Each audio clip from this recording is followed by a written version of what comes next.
Hello friends, வணக்கம் and welcome to Tamil பங்கு சந்தை. நான் உங்கள் கோபி.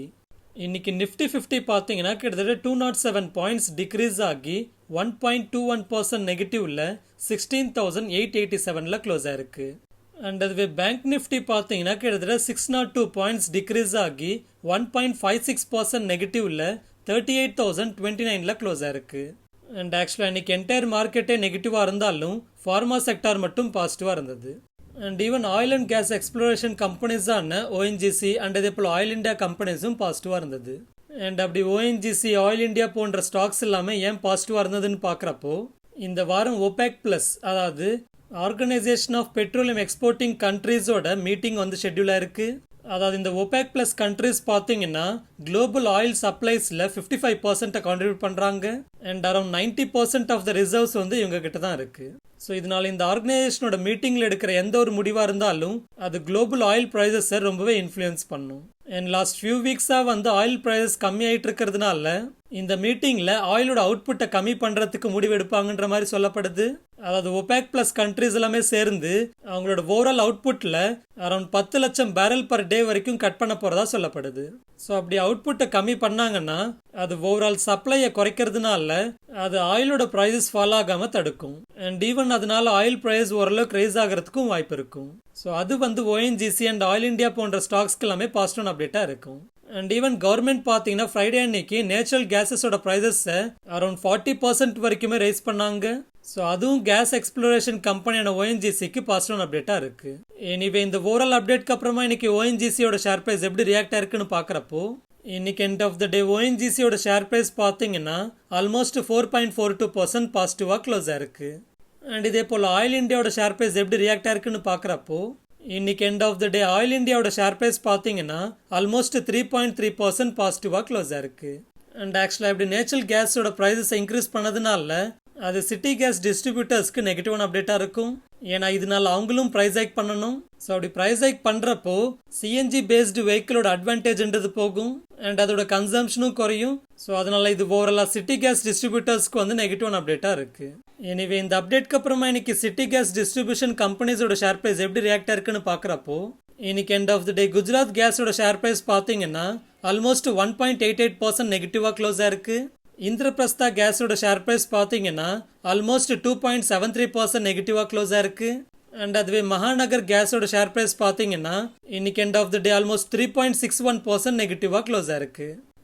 ஓகே, அடுத்து சிஎஸ்பி பேங்கோட அப்டேட்டை பார்க்கலாம். சிஎஸ்பி பேங்க் வந்து அவங்களோட Q2 பிஸ்னஸ் டேட்டாவை ரிலீஸ் பண்ணியிருந்தாங்க. ஸோ அதை பார்த்தீங்கன்னா இந்த Q2ல டோட்டல் டெபாசிட்ஸ்ன்றது போன வருஷத்தோட கம்பேர் பண்ணுறப்போ 10.13% அதிகமாக இருக்கிறதா சொல்லியிருக்காங்க. அண்ட் அதில் முக்கியமாக காசா டெபாசிட்ஸ், அதாவது கரண்ட் அக்கௌண்ட் சேவிங்ஸ் அக்கௌண்ட்டோட டெபாசிட்ஸ் பார்த்தீங்கன்னா 15.86% அதிகமாக இருக்கிறதா சொல்லியிருக்காங்க. ஸோ இப்படி காசா டெபாசிட்ஸ் அதிகமாகிறது அவங்களோட கிரெடிட் காஸ்ட்டை ரெடியூஸ் பண்ணுறதுக்கு ஹெல்ப் பண்ணும்.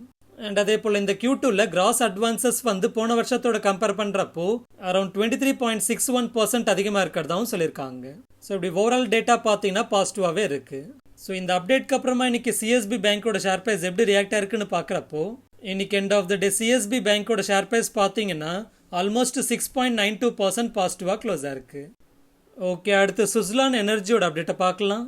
அக்டோபர் 1 அன்னைக்கு, அதாவது சாட்டர்டே அன்னைக்கு சுஸ்லான் எனர்ஜி கம்பெனியோட ஃபவுண்டர், சேர்மன் அண்ட் மேனேஜிங் டைரக்டரான துல்சி ஆர் தாந்தின்றவர் மாரடைப்பு வந்து அன்னைக்கே இறந்து போயிட்டதா கம்பெனி அப்டேட் பண்ணியிருக்காங்க. அண்ட் ஆல்ரெடி இந்த கம்பெனி வந்து ரைட்ஸ் இஷ்யூ அனௌன்ஸ் பண்ணியிருந்தாங்க. அதாவது ரைட்ஸ் இஷ்யூன்றது கம்பெனியோட ஷேர் ஹோல்டர்ஸுக்கு ஷேர்ஸை டிஸ்கவுண்டட் ப்ரைஸில் கொடுத்து ஃபண்ட் ரைஸ் பண்ணுறதுக்கு பேர் தான் ரைட்ஸ் இஷ்யூன்னு சொல்லுவாங்க. ஆனால் ஆக்சுவலாக பார்த்தீங்கன்னா ரைட்ஸ் இஷ்யூவில் டிஸ்கவுண்டட் ப்ரைஸில் கொடுக்குற மாதிரி கொடுத்து அந்த டிஸ்கவுண்டோட இம்பாக்ட்ன்றது அதோட ஷேர் ப்ரைஸில் எக்ஸ்டேட் அன்னைக்கு ரிஃப்ளெக்ட் ஆகும். ஸோ இதனால் ஆக்சுவலாக பார்த்தீங்கன்னா இன்வெஸ்டர்ஸுக்கு ரைட்ஸ் இஷ்யூனால பெருசாக இம்பாக்ட் இருக்காது. ஆனால் சில லாங் டேர்ம் இன்வெஸ்டர்ஸ் பார்த்தீங்கன்னா அவங்க இன்வெஸ்ட் பண்ண கம்பெனி ரைட்ஸ் இஷ்யூ அனௌன்ஸ் பண்ணாலும் அதுக்கு எந்த ஒரு ஆக்ஷனும் எடுக்காமல் இருந்தாங்கன்னா ரைட்ஸ் இஷ்யூவில் எந்த அளவுக்கு டிஸ்கவுண்ட் கொடுக்குறாங்களோ அந்த டிஸ்கவுண்ட்ன்ற ப்ரைஸ் அமௌண்ட் பார்த்தீங்கன்னா அப்படி எந்த ஒரு ஆக்ஷனும் எடுக்காத லாங் டேர்ம் இன்வெஸ்டர்ஸ் கிட்ட இருந்து கம்பெனிக்கு போகும். ஃபார் எக்ஸாம்பிள், ஒரு கம்பெனியோட ஷேர் ப்ரைஸ் வந்து 100 ருபீஸாக இருந்து அந்த கம்பெனியில் ஒரு ஷேர் ஹோல்ட் பண்ணுறவங்களுக்கு ஒரு ஷேர் 50 ருபீஸ்க்கே கொடுக்குறோம்னு ரைட்ஸ் இஷ்யூ அனௌன்ஸ் பண்ணாங்கன்னா இன்வெஸ்டரோட பாயிண்ட் ஆஃப் வியூவில் பார்த்தீங்கன்னா ஒரு ஷேர் வந்து 100 ருபீஸ்க்கு வாங்கியிருப்பாரு. அண்ட் ரைட்ஸ் இஷ்யூவில் பார்ட்டிசிபேட் பண்ணி இன்னொரு ஷேர் 50 ருபீஸ்க்கு வாங்கிப்பாரு.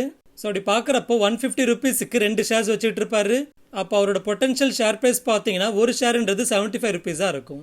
ஸோ இப்படி இது அட்வான்டேஜ் இருக்கிற மாதிரி தெரிஞ்சாலும் ரைட்ஸ் இஷ்யூட எக்ஸ்டேட் அன்னைக்கு அதோட ஷேர் ப்ரைஸ்ன்றது அரௌண்ட் 75 ருபீஸ்க்கு ஃபால் ஆகிடும். ஸோ அப்போ ரைட்ஸ் இஷ்யூவில் பார்ட்டிசிபேட் பண்ணாலும் எந்த ஒரு சேஞ்சும் இருக்காது. ஆனால் லாங் டேர்ம் இன்வெஸ்டர்ஸ் வந்து ரைட்ஸ் இஷ்யூவில் பார்ட்டிசிபேட் பண்ணவே இல்லைன்னா அவங்களோட 100 ரூபாய் ஷேர் ப்ரைஸ்ன்றது 75 ருபீஸுக்கு குறைஞ்சிரும். ஸோ அப்போ ரைட்ஸ் இஷ்யூவில் பார்ட்டிசிபேட் பண்ணாதவங்க பொட்டன்ஷியலாக 25 ருபீஸ் பர் ஷேர் லூஸ் பண்ணுவாங்க. ஸோ அதனால தான் லாங் டேர்ம் இன்வெஸ்டர்ஸ்னு எந்த ஒரு கார்பரேட் ஆக்ஷனையும் கண்டுக்காம இருந்தாலும் ரைட்ஸ் இஷ்யூவில் கண்டிப்பாக பார்ட்டிசிபேட் பண்ணணும். இல்லைனா அந்த ரைட்ஸ் இஷ்யூட விண்டோ பீரியட்ல அவங்களுக்கு அலோகேட் ஆயிருந்த ஆரி ஷேரையாவது மார்க்கெட்டில் செல் பண்ணிடணும். ஸோ அப்போ 100 ருபீஸ்லேருந்து அவங்களோட ஷேர் ப்ரைஸ் 75 ருபீஸ்க்கு போயிருந்தாலும் அந்த 25 ருபீஸ்ன்ற லாஸை அவங்க செல் பண்ணுற ஆரி ஷேர்லேருந்து ஓரளவுக்கு ரெக்கவரி பண்ணிடலாம். இல்லைனா ரைட்ஸ் இஷ்யூவில் பார்ட்டிசிபேட் பண்ணி இன்னொரு ஷேர் 50 ருபீஸ்க்கு வாங்குறப்போ அந்த 25 ருபீஸ் லாஸ்ன்றதை ரெக்கவரி பண்ணிடலாம். ஸோ இப்படி ஒரு கம்பெனி வந்து ரைட்ஸ் இஷ்யூ அனௌன்ஸ் பண்ணாங்கன்னா அந்த ரைட்ஸ் இஷ்யூவோட ரெக்கார்ட் டேட் அன்னைக்கு நீங்கள் ஷேர் ஹோல்டராக இருந்தீங்கன்னா கண்டிப்பாக ரைட்ஸ் இஷ்யூவில் பார்ட்டிசிபேட் பண்ணுங்க. இல்லைனா உங்களுக்கு அலோகேட் ஆகிற ஆரி ஷேரை மார்க்கெட்டில் செல் பண்ணிடுங்க. அண்ட் சுஸ்லான் எனர்ஜியோட ரைட்ஸ் இஷ்யூக்கு ரெக்கார்ட் டேட் பார்த்தீங்கன்னா நாளைக்கு, அதாவது லாஸ்ட் ஃப்ரைடே ஆர் அதுக்கு முன்னாடி இதோட ஷேர்ஸை நீங்கள் வாங்கியிருந்தீங்கன்னா இவங்களோட ரைட்ஸ் இஷ்யூட ரெக்கார்ட் டேட் படி நீங்களும் ஷேர் ஹோல்டராக இருப்பீங்க. அண்ட் இந்த ரைட்ஸ் இஷ்யூட எக்ஸ் டேட் இன்னைக்குன்றதுனால அந்த டிஸ்கவுண்டோட இம்பாக்ட்ன்றது இன்னைக்கு ஷேர் ப்ரைஸில் ரிஃப்ளெக்ட் ஆயிருக்கும். ஸோ ஓவரால் இந்த அப்டேட்க்கு அப்புறமா இன்னைக்கு சுஸ்லான் எனர்ஜியோட ஷேர் ப்ரைஸ் எப்படி ரியாக்ட் ஆயிருக்குன்னு பார்க்குறப்போ இன்னைக்கு end of the day Suzlon எனர்ஜியோட ஷேர் ப்ரைஸ் பார்த்தீங்கன்னா ஆல்மோஸ்ட் 9.2% நெகட்டிவாக க்ளோஸ் ஆயிருக்கு. ஓகே, அடுத்து ஃபெடரல் பேங்கோட அப்டேட்டை பார்க்கலாம். ஃபெடரல் பேங்க்கும் அவங்களோட Q2 பிஸ்னஸ் டேட்டாவை ரிலீஸ் பண்ணியிருந்தாங்க. ஸோ அதை பார்த்தீங்கன்னா இந்த Q2ல டோட்டல் டெபாசிட்ஸ்ன்றது போன வருஷத்தோட கம்பேர் பண்ணுறப்போ 10% அதிகமாக இருக்குது. அண்ட் அதுவே கிராஸ் அட்வான்சஸ் பார்த்தீங்கன்னா போன வருஷத்தோட கம்பேர் பண்ணுறப்போ 19.4% அதிகமாக இருக்குது.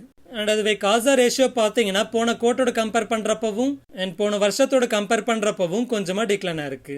ஸோ இந்த காசா ரேஷியோ தவிர total deposits and cross advances எல்லாமே நல்லாவே க்ரோ ஆயிருக்கு.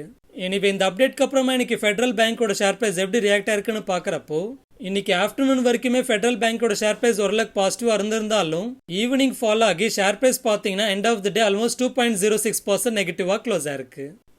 ஓகே, அடுத்து லூபினோட அப்டேட்டை பார்க்கலாம். லூபின் கம்பெனியோட அங்கலேஸ்வர் யூனிட்டுக்கு USFDA கிட்ட இருந்து EIR அதாவது எஸ்டாப்ளிஷ்மெண்ட் இன்ஸ்பெக்ஷன் ரிப்போர்ட் வந்திருக்கிறதா அப்டேட் பண்ணியிருக்காங்க. அதாவது EIR ரிப்போர்ட் கொடுத்தாங்கன்னா இன்ஸ்பெக்ஷன்ன்றது சக்ஸஸ்ஃபுல்லாக கம்ப்ளீட் ஆயிருக்குன்னு அர்த்தம். ஸோ குஜராத்தில் இருக்கிற லூபினோட அங்கலேஸ்வர் யூனிட்டுக்கு USFDA பார்த்தீங்கன்னா அரௌண்ட் ஆகஸ்ட் 16th 19th வரைக்கும் இன்ஸ்பெக்ட் பண்ணாங்க. ஸோ அந்த இன்ஸ்பெக்ஷனுக்கு இப்போ எஸ்டாப்ளிஷ்மெண்ட் இன்ஸ்பெக்ஷன் ரிப்போர்ட் கொடுத்துருக்கிறதா லூபின் அப்டேட் பண்ணியிருக்காங்க.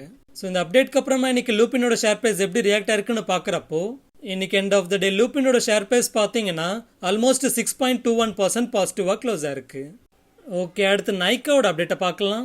நைக்கா கம்பெனி பார்த்தீங்கன்னா 5 போனஸ் ஷேர்ஸை இஷ்யூ பண்ணுறதுக்கு அப்ரூவ் பண்ணியிருக்கிறத அனௌன்ஸ் பண்ணியிருக்காங்க. அதாவது ஒரு ஷேர் ஹோல்ட் பண்ணுறவங்களுக்கு 5 போனஸ் ஷேர்ஸை இஷ்யூ பண்ண போகிறதா அனௌன்ஸ் பண்ணியிருக்காங்க. அண்ட் இதுக்கு எலிஜிபிள் ஆகிறதுக்கான ரெக்கார்ட் டேட் பார்த்தீங்கன்னா November 3 சொல்லியிருக்காங்க. அண்ட் ஆக்சுவலாக இப்படி ஒரு ஷேர் ஹோல்ட் பண்ணுறவங்களுக்கு 5 ஃப்ரீ போனஸ் ஷேர்ஸை கொடுக்குறோம்னு சொன்னாலும் அதுக்கு தகுந்தது போல் அதோட ஷேர் ப்ரைஸ்ன்றது ஃபாலோ ஆகிடும். ஸோ இந்த கார்பரேட் ஆக்ஷனும் பார்த்தீங்கன்னா ஒரு அக்கௌண்டிங் கிம்மிக்குன்னு சொல்லலாம். அதாவது போனஸ் ஷேர்ஸ் கொடுக்குற மாதிரி கொடுத்து எக்ஸ் டேட் அன்னைக்கு அதோட ஷேர் ப்ரைஸ் அதுக்கு தகுந்த போல் அட்ஜஸ்ட் ஆகுறதுனால போனஸுக்கு பின் போனஸுக்கு முன் பார்த்தீங்கன்னா அதாவது before and after bonus issue பார்த்தீங்கன்னா உங்களோட ஆக்சுவல் இன்வெஸ்ட்மெண்ட் வேல்யூல எந்த ஒரு சேஞ்சும் இருக்காது. எனிவே இந்த அப்டேட்க்கு அப்புறமா இன்னைக்கு நைக்காவோட ஷேர் ப்ரைஸ் எப்படி ரியாக்ட் ஆயிருக்குன்னு பார்க்குறப்போ இன்னைக்கு எண்ட் ஆஃப் த டே நைக்காவோட ஷேர் ப்ரைஸ் பார்த்தீங்கன்னா ஆல்மோஸ்ட் 2.52% பாசிட்டிவாக க்ளோஸ் ஆயிருக்கு. ஓகே, அடுத்து இன்னைக்கு என்னோட போர்ஷனோட அப்டேட்டை பார்க்கலாம். இன்னைக்கு என்னோட போர்ஷன்ஸ்ல இருந்து இப்கா லேபரேட்டரியோட போர்ஷனை அரௌண்ட் 5,700 ருபீஸ் ப்ராஃபிட்டை புக் பண்ணி எக்ஸிட் பண்ணிட்டேன். அண்ட் கொஞ்சமா நவம்பர் எக்ஸ்பைரியோட 15,500 புட் ஆப்ஷனோட ஷார்ட் போர்ஷனை ஆட் பண்ணிக்கிட்டேன். அண்ட் வேற எந்த ஒரு புது போர்ஷனும் எடுக்கல அண்ட் வேற எந்த ஒரு எக்ஸிஸ்டிங் போர்ஷன்லேருந்து எக்ஸிட் ஆகல. ஓகே, அடுத்து IDFC ஃபர்ஸ்ட் பேங்கோட Q2 பிஸ்னஸ் டேட்டாவை பார்க்கலாம். ஸோ இந்த Q2ல அவங்களோட ஃபண்டட் அசெட்ஸ் அதாவது அவங்களோட அட்வான்சஸ் பார்த்தீங்கன்னா போன வருஷத்தோட கம்பேர் பண்ணுறப்போ அரௌண்ட் 24.8% அதிகமாக இருக்கு. அண்ட் காசா டெபாசிட்ஸ் பார்த்தீங்கன்னா போன வருஷத்தோட கம்பேர் பண்ணுறப்போ அரௌண்ட் 37% அதிகமாக இருக்கு. So both advances and deposits எல்லாமே நல்லாவே பாசிட்டிவாக ரைஸ் ஆயிருக்கு. எனிவே இந்த அப்டேட்க்கு அப்புறமா இன்னைக்கு IDFC ஃபர்ஸ்ட் பேங்கோட ஷேர் ப்ரைஸ் எப்படி ரியாக்ட் ஆயிருக்குன்னு பார்க்குறப்போ இதோட ஷேர் ப்ரைஸ் பார்த்தீங்கன்னா இன்னைக்கு ஆஃப்டர்நூன் ஆர் ஈவினிங் வரைக்குமே ஓரளவுக்கு பாசிட்டிவாகவே இருந்திருந்தாலும் லாஸ்ட் ஃபியூ மினிட்ஸில் ஃபால் ஆகி எண்ட் ஆஃப் த டே பார்த்தீங்கன்னா ஆல்மோஸ்ட் 1% நெகட்டிவ்ல க்ளோஸ் ஆயிருக்கு. ஓகே, அடுத்து இந்த வாரம் எக்ஸ்பைரி ஆகிற நிஃப்டியோட ஆப்ஷன் செயின் பார்க்குறப்போ கால் ஆப்ஷன் சைடில் அதிகமான ஓப்பன் இன்ட்ரெஸ்ட்ன்றது அரௌண்ட் 17,500 ஸ்ட்ரைக் ப்ரைஸில் பில்டாக இருக்கு.